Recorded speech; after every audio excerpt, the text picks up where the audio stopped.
Galing pa ho ako ng Makati, for around 4:30. Ayan, awa ng Diyos talagang I made it, 6 o'clock. And then for tonight's recollection, muli, maraming salamat po sa imbitasyon na makapiling ulit kayo, sa inyong Lenten recollection. Ang ating pong pagninilayan ngayong gabi ay alinsunod ho sa prinoklama ng ating Santo Papa na taon ng pag-asa. Year of Hope. Ano ho ba talaga ang sinasabi nating pag-asa? Gustong-gusto ko ho yung acronym na HOPE. H-O-P-E. Anong ibig sabihin? Hold on, pain ends. Hold on, problem ends. Hold on, persecution ends. Hold on, prosecution ends. Para ho sa mga may kaso. O isa pa ho nga acronym ng HOPE.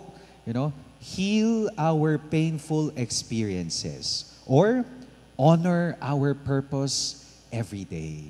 Yan.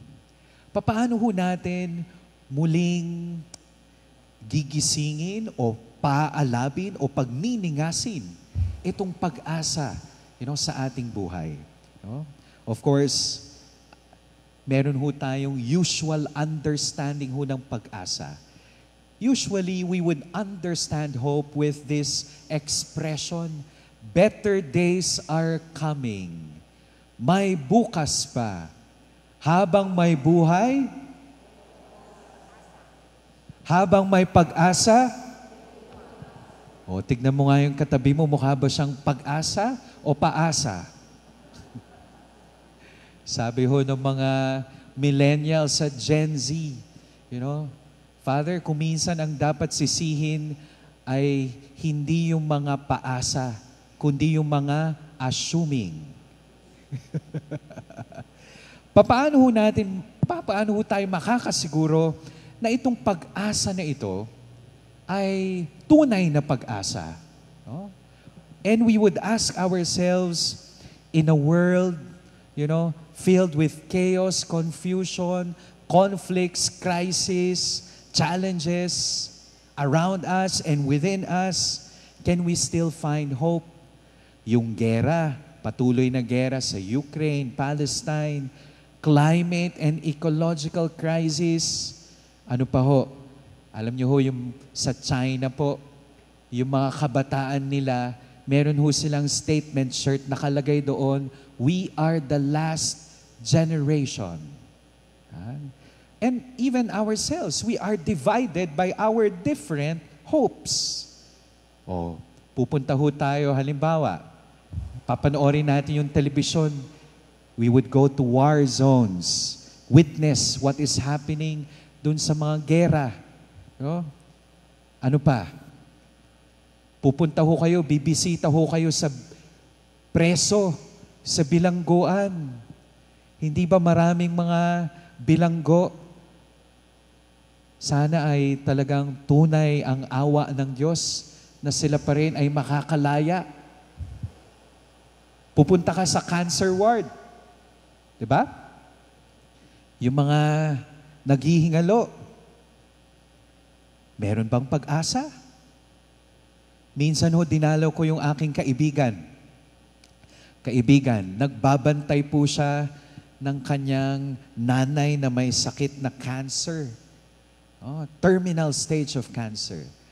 Naalala ko po yung tanong niya, sabi niya, Father, paano ako makakasiguro na yung pag-asa ng Diyos ay tunay na pag-asa? It's real hope. It's not false hope.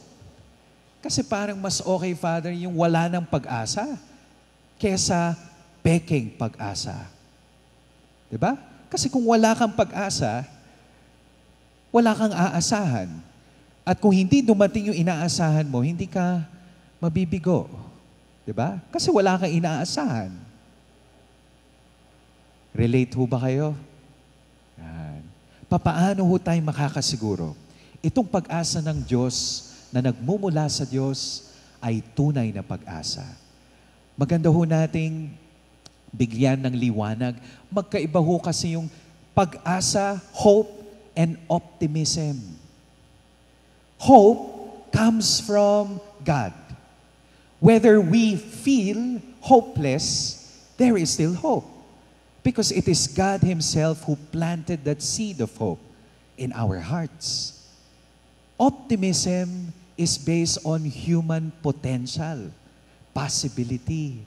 Usually ang ating pag-asa is simply optimism and not real hope.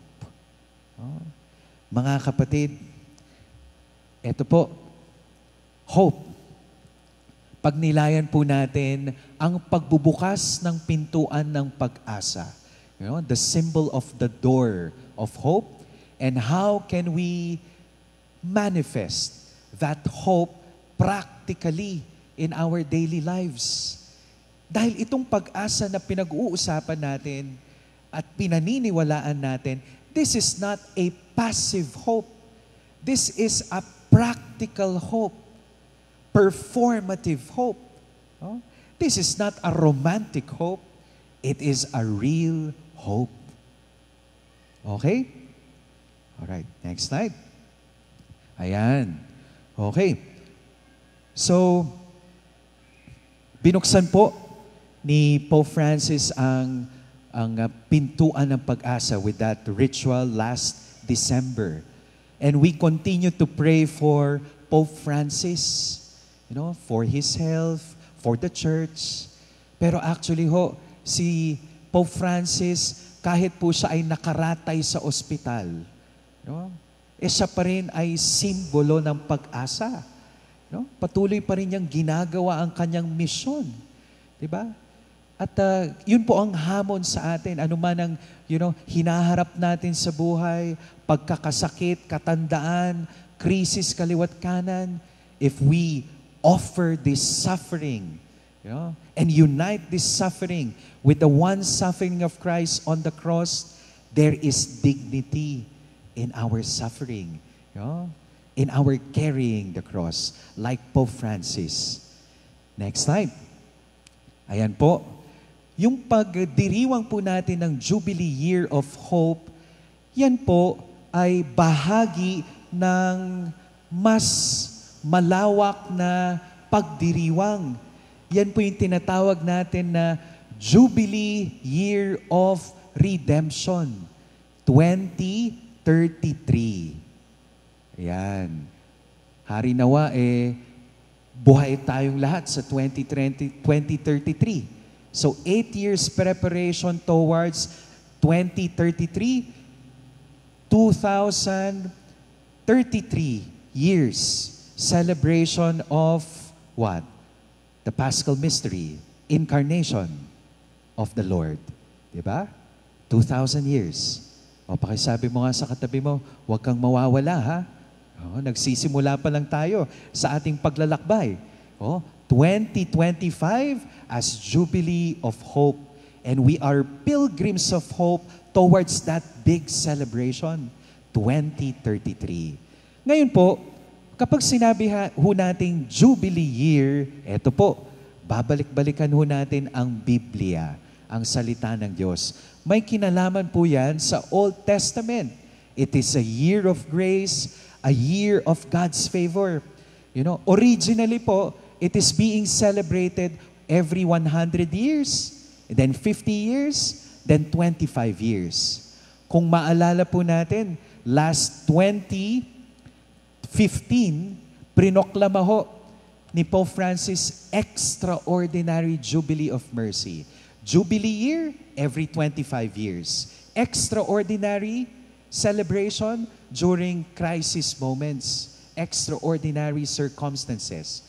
Pwedeng ideklara yan ng Santo Papa. Next slide. Ano-ano ho yung hamon kapag Jubilee year? Ayan. Sabi ho sa Biblia, base ho yan sa mga tradisyon ng mga Hudyo. Ayan po. Letter R, lahat. Relief from debts. Kakayanin niyo ho ba yan ngayong Jubilee year? Lahat ho ng mga nangungutang sa inyo, kanselado yan. O bigla ho kayong parang hindi ata kaya, no? O, siyempre dun sa mga nangungutang, happy-happy. O, para dun sa mga nautangan, kanselado. Ayan, relief from debt. So, release of slaves, pagpapalaya sa mga bihag. Restoration of property, rest for land, reconciliation, redemption, renewal of hope in God's promises. Napakarami ho ng mga challenges. Ba? Alright, next slide. Ayan. Ito po, bawat diocese, archdiocese, meron pong mga Jubilee churches na pwede po kayong, bisitahin, and of course, with your prayer, penance, andyan po yung kapatawaran ng ating mga kasalanan. Of course, meron po yung pilgrimages to Rome, or Jerusalem. Kung hindi ho makaabot ng Rome blonde. Hindi, meron po bawat diocese mga Jubilee churches. Yan po ang mga activities na pwede ho natin gawin. Prayer, pilgrimages, works of mercy, penance, and more. Klaro po ba? Okay. Next slide. Ayan. Ito po, sabi ho ni Pope Francis, hope does not disappoint. Hope does not disappoint. Therefore, since we have been justified by faith, we have peace with God through our Lord Jesus Christ. Ano ibig sabihin ho nun? Na itong pag-asa, kahit feeling natin walang pag-asa, meron pa rin pag-asa. Sapagkat ang Diyos mismo ang nagpunla, nagtanim ng pag-asa sa ating puso. It is a gift from God. And what do we do with that gift? We have to receive it, we have to nurture it, we have to open it, we have to share it. But of course, alam ho natin, there are times that we feel that hope is being denied. Hope is being diminished.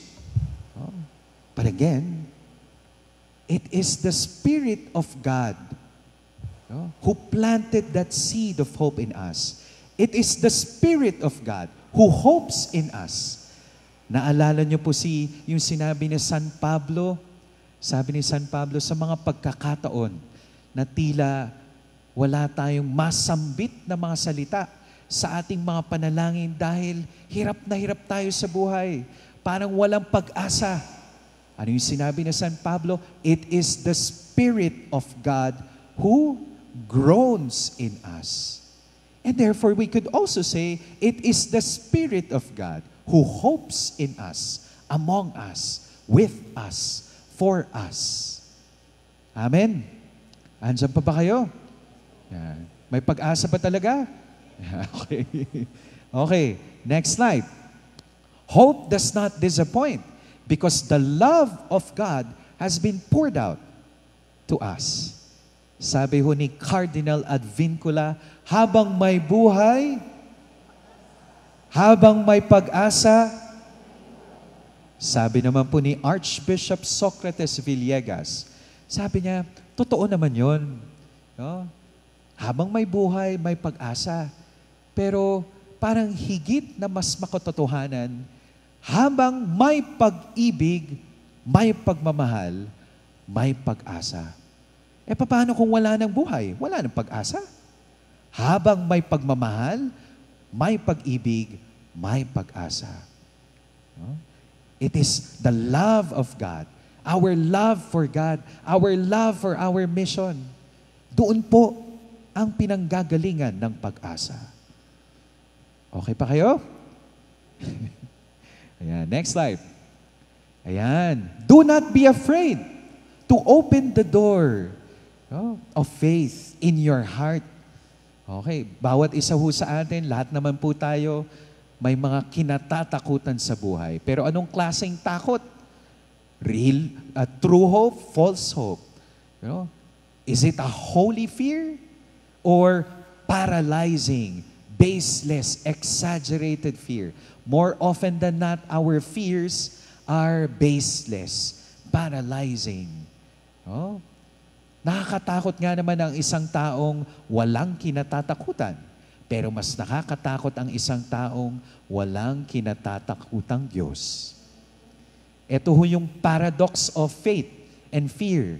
Ang isang taong may malalim na takot sa Diyos, walang dapat katakutan. Amen? Ang isang taong may malalim na takot sa Diyos, walang dapat katakutan. Oh, the fear of God is the beginning of wisdom. Gustong-gusto ko yung acronym ulit na fear. The first F-E-A-R is forget everything and run. Takbuhan mo yung kinatatakutan mo. And the other F-E-A-R is face everything and rise. Harapin mo ang mga kinatatakutan mo. No? Ang isang taong may malalim na takot sa Diyos, no? Ang sasabihin niya, even if. Ang isang taong puno ng takot, what if? What if, what if? Anong mangyayari sa akin bukas? Eh wala pang bukas. The only thing that is certain is the present moment. Ang tanging tiyak lamang sa ating buhay ay yung ngayon. Wala yung bukas. Lalong wala na yung kahapon.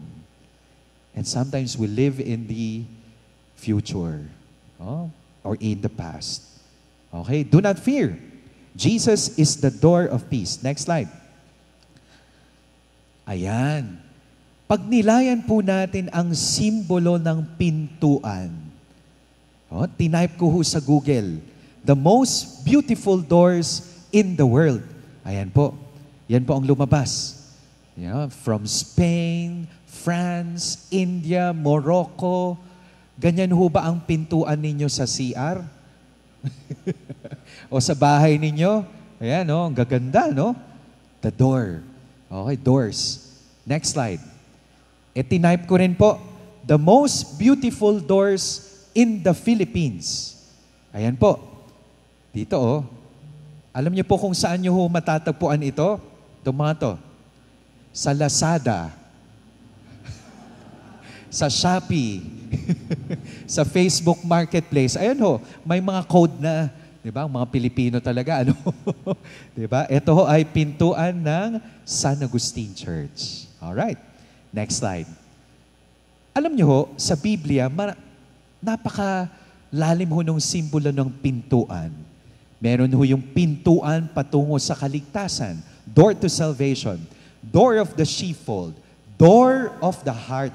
Our heart is like a door. Okay? Ano pa? The door of faith. Ano pa ho? Next slide. The door of heaven. Heaven. O, sino ho ang gustong pumunta sa langit?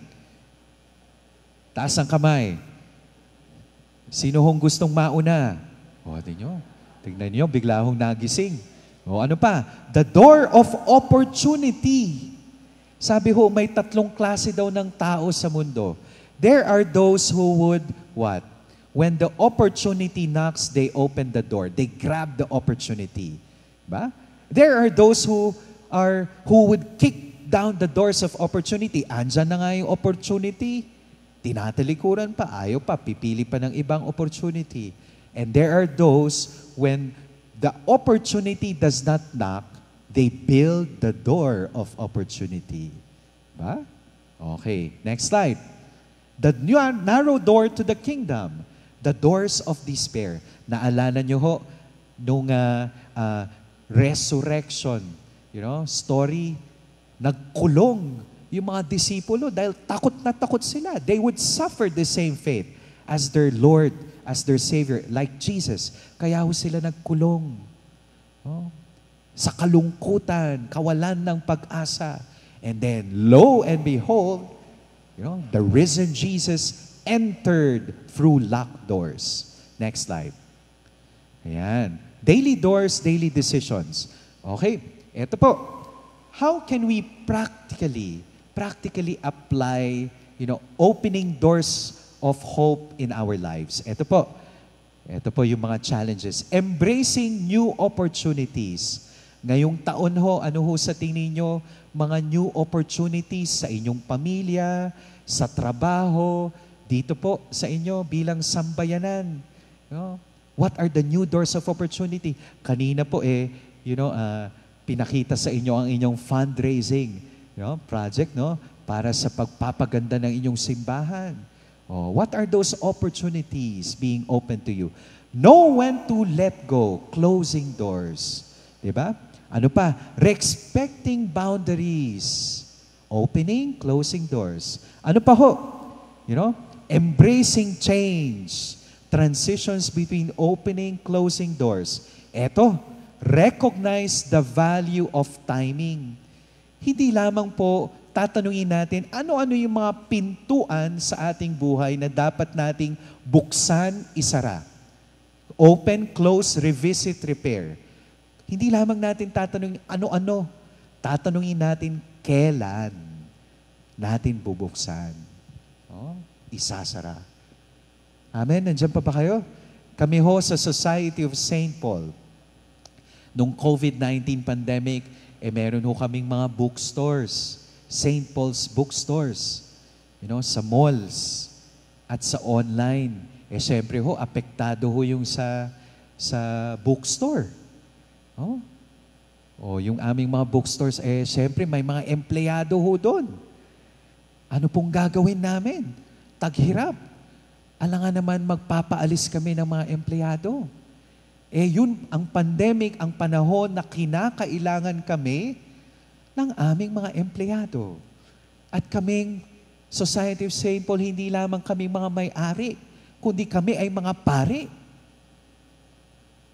So sa madaling salita, kahit na hirap na hirap po kami. Financially, our finances were bleeding during the pandemic. Awa ng Diyos, by God's providence, hindi ho kami nagpaalis, nag-terminate ng employees. Knowing when to close, open the doors. Okay, next slide. Ayan. Knowing the power of saying no, learning to walk through fear. So marami po yung challenges. So isa, dalawa, ano ho yung applicable sa inyong buhay? Before opening, closing door, pause, discern. Ito po, gusto ko hong trust the process, understanding that not all doors can be open. Sabi ho, may tatlong klase ng pintuan sa ating buhay pananampalataya. Una, pintuan na tanging Diyos lamang ang makapagbubukas. Only God can open that door. And it reveals His power, omnipotence, providence. Ikalawang klase ng pintuan, yung pintuan na yan mabubuksan sa tulong ng Diyos. We cooperate with the grace of God. Power in weakness. Kapag sinabi natin, Lord, hindi ko kayang buksan, isarado ang pintuan na yan.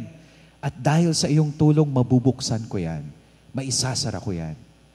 Pero meron hong ikatlong klase ng pintuan na tanging tayo lamang makapagbubukas. At hindi po yan kayang buksan ng Diyos.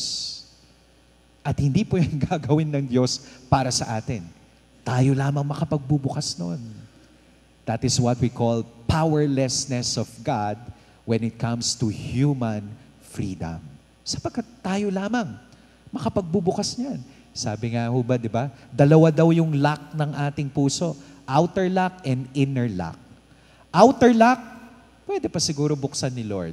But the inner lock, tayo lamang makapagbubukas nun. Andyan pa ba kayo? Kaya bang buksan ang pintuan na yan? Yan. Okay. Next slide. Sige. The Jubilee door symbolizes the gateway to something new. A season of grace, a transition, a change of direction. So this is our practical application. Okay? Next slide. The doors that we open and close each day shape the lives that we live. Okay? Okay. So sa pagbubukas ng pintuan ng pag-asa, ano-ano yung mga pintuan na dapat rin nating buksan, isara, revisit, repair.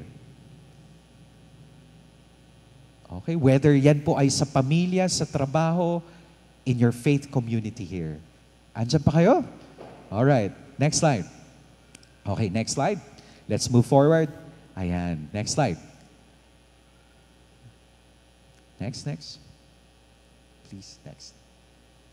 Okay. Now what then? Okay, nakapasok na ho tayo sa pintuan.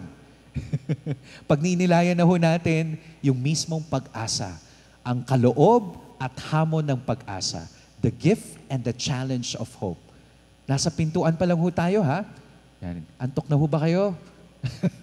Ayan. Sige. Ayan. Christian hope is not merely wish, human optimism, quiet trust. Ayan. But it is a divine gift. Lagi po natin yan tatandaan. Okay? We may feel hopeless, helpless, but there is hope.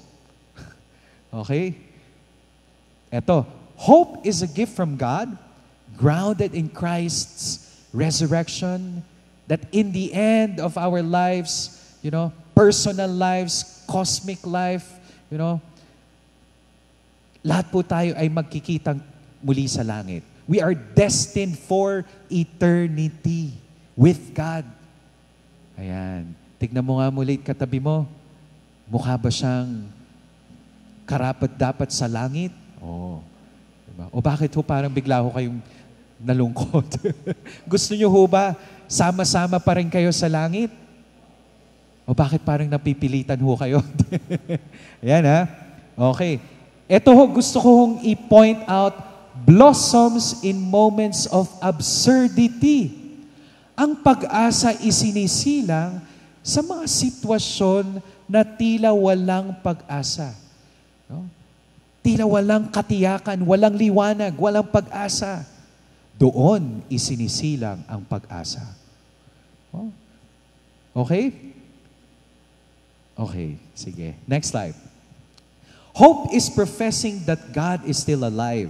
Siya pa rin ay Diyos. Ang lahat ay magiging okay. All will be well. All manner of things will be well. Ang lahat ay may katapusan. Ang lahat ay lilipas. Gustong-gusto ko yung kwento, yung kay Marilu Diaz-Abaya at kay Bishop Ambo David. Sabi ni Bishop Ambo David, Direk Marilu, nung siya po ay nabubuhay, do you always believe in happy endings? Kayo ho, kapag kayo ay nanonood ng pelikula, gusto nyo ho ba laging happy ending? Yung iba ho, gusto ho nila bittersweet. Mas meaningful daw. Eto, tinanong, do you always believe in happy endings? Sabi ho ni Direk Marilu, well, Bishop, I always believe in happy endings. If the story does not end happily, it is not yet the end. That is hope. Okay, next slide. Okay, ano ang makapaghihiwalay sa atin sa pag-ibig ng Diyos? Wala po. Buhay, kamatayan, tagutom. Next slide. That is from St. Paul.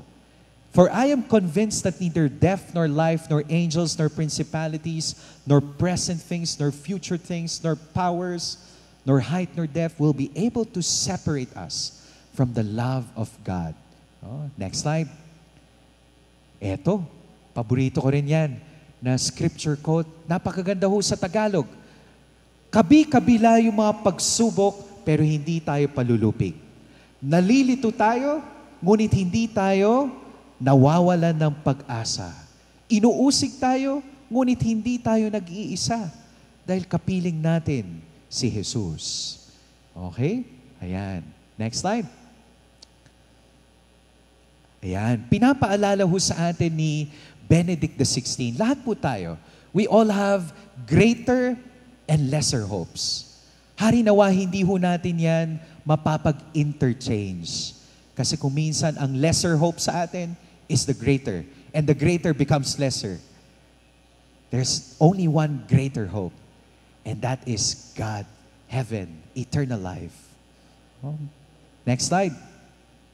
God is the foundation of hope, not any God, but the God who has a human face and who has loved us to the end. Next slide.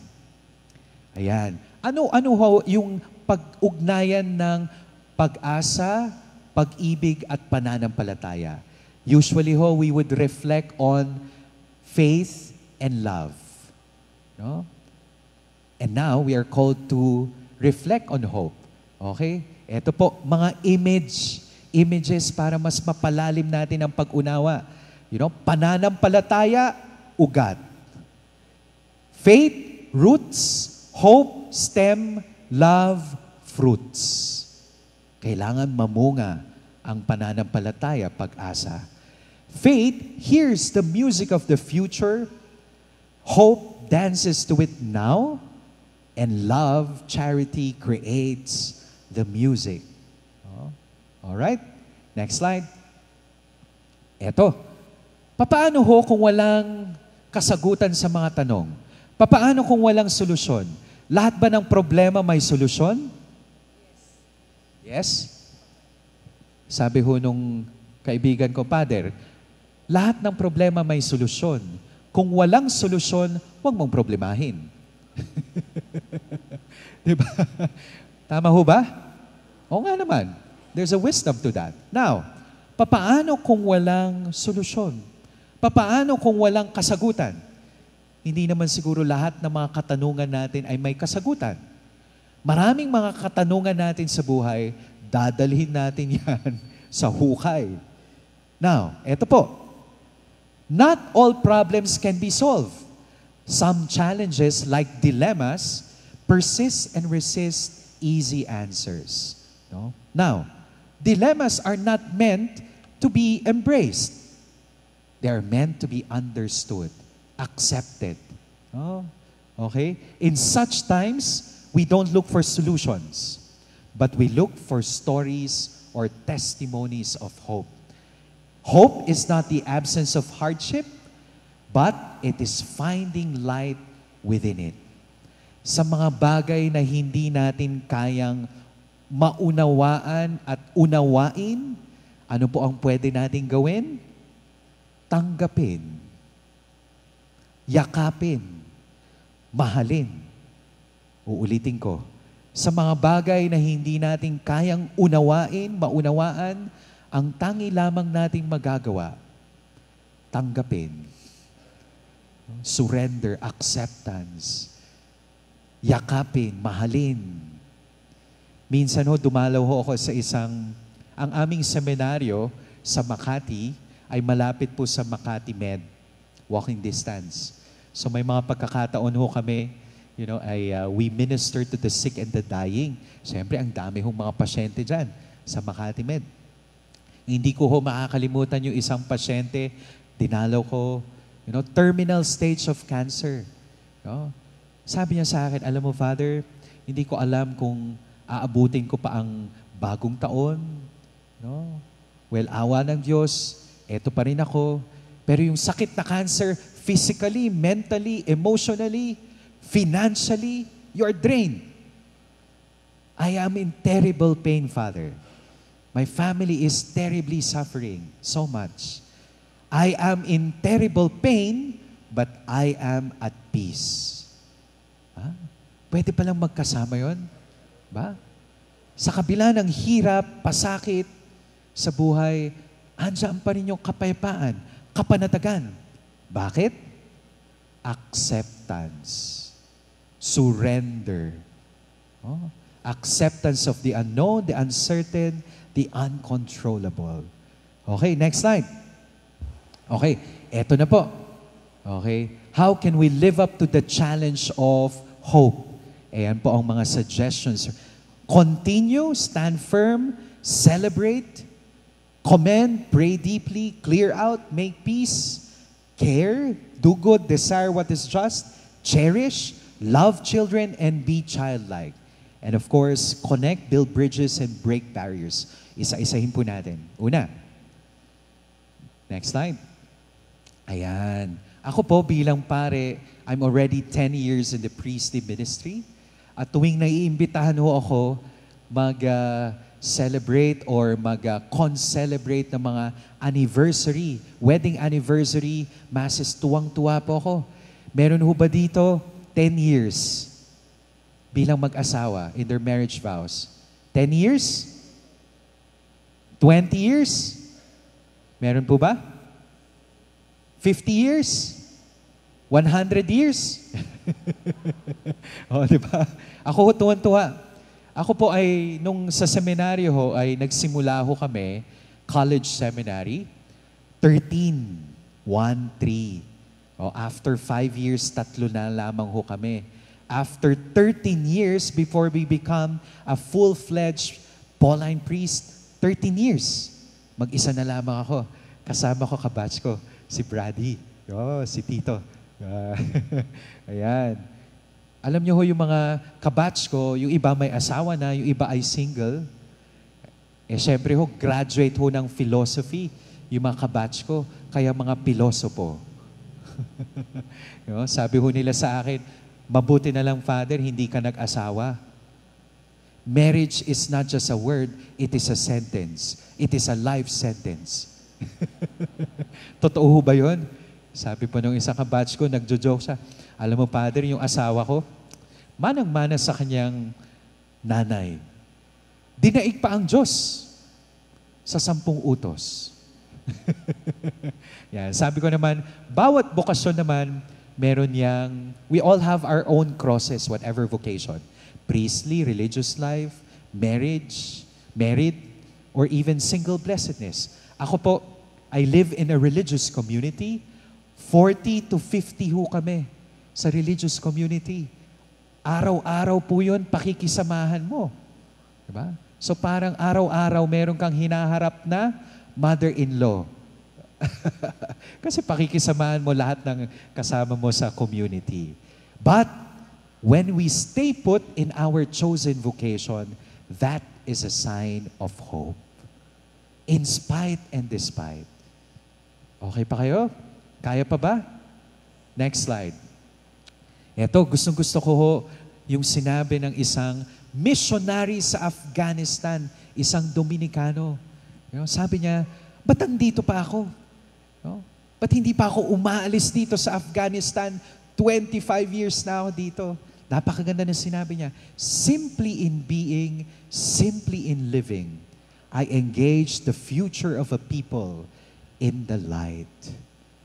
Staying put in your marriage, in your chosen vocation, in your mission, is a sign of hope. Okay ba? Next slide. Yan. Eto, napaka-challenging nga naman when we indeed stay, in our chosen vocation or mission. Maraming mga pagsubok. But again, eto, pinapaalala ho sa atin, the only thing necessary for the triumph of evil is for good men to do nothing. Sabi ng kaibigan ko, bakit ganun, Father? Nung unang panahon, kapag gumagawa ka ng kabutihan, nasa panig ka ng katotohanan, marami kang kaibigan. Maraming gusto kang maging kaibigan. Pero ngayon, nagsasabi ka ng totoo, mas marami kang kaaway. Well, that is truth. Truth has more enemies rather than friends. But again, truth is truth even if no one believes in the truth. A lie is a lie even if everyone believes in a lie. Next slide. Yan.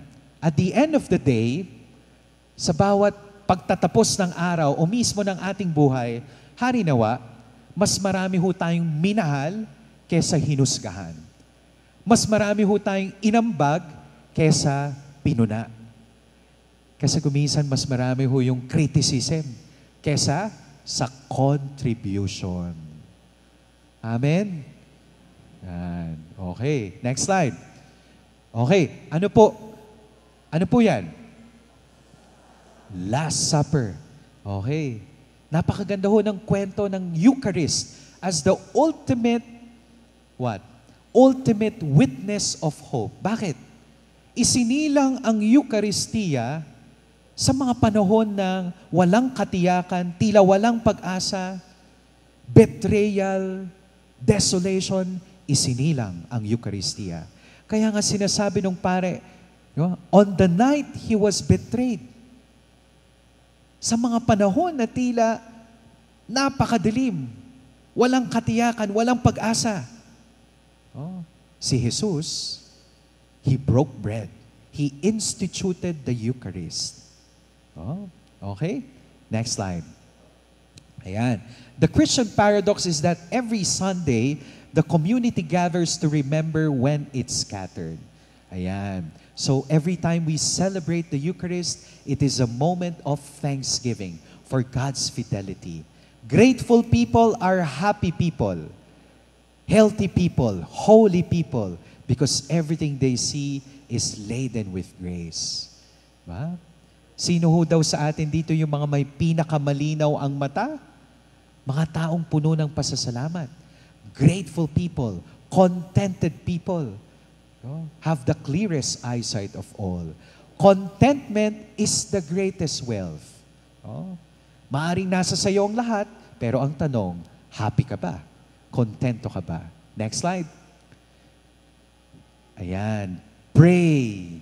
Okay? Pray deeply. Of course, ang tunay na panalangin, hindi po nito hangarin na baguhin ng Diyos. Ang tunay na panalangin, binabago tayo. Real prayer does not change God. It changes the one who prays.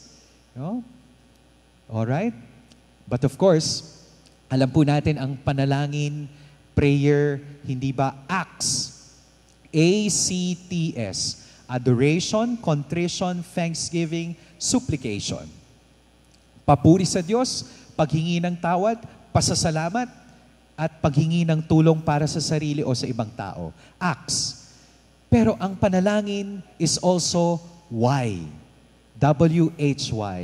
Waiting, hoping, and yielding. At the end of our prayer, it is not, Thy will be changed, but Thy will be done. Thy will be done, Lord. Andyan pa ba kayo? Okay. Sabi ho, may tatlo ho daw na kasagutan ang Diyos sa ating panalangin. Yes, ipagkakaloob niya because it is a sign of His providence. And when God says no, protection. When God says not yet, preparation. Providence, protection, preparation. Next slide. Next slide. Okay, eto, pag-usapan natin ulit. Sabi ni Cardinal Tagle, to forgive someone is to hope. Kapag hindi pa tayong handang magpatawad, ipanalangin natin sila. Maaring hindi ho sila mababago ng ating panalangin, pero ang panalangin natin para sa mga taong nakasakit sa atin, maaring baguhin tayo. Diba? Ayan, When we can forgive someone, pray for them. It may not change them, it may change us. Kayo ho ba pinapanalangin niyo yung mga taong nakasakit sa inyo? O bakit ho kayong umingiti? Pinapanalangin niyo ho ba sila? Huwag ho kayong mag-alala. Pinagdadasal rin po nila kayo. Diba? Ayan. What is the first word in the 7 last words of our Lord Jesus? It has something to do with forgiveness. Ano yung sinabi ng ating Panginoong Hesus? Father, forgive them, for they do not know what they're doing. Our Lord Jesus did not say, Father, I forgive them. He said, Father, forgive them. Now, I would like to reflect on the words of Jesus. Maybe we know that Jesus is 100% human. Maybe on that time, He was also struggling, grappling with that challenge of forgiveness. Kaya sabi niya, patawarin mo sila, Ama. Hindi niya sinabing, pinapatawad ko na sila, Ama. And that could be our prayer. Sa mga sandali, mga pagkakataon na hindi pa natin kayang magpatawad, maaring ang pwede nating ipanalangin yung panalangin ni Jesus. Father, forgive them, for they do not know what they're doing. Father, forgive them. Why? Because I still can forgive now. And I needed more strength to forgive. But for the meantime, please forgive for me. In me. Balang araw, makakapagpatawad din ako, Father, Panginoon. Okay pa kayo? Sabi nung kaibigan ko, ano nga daw yung pagpapatawad?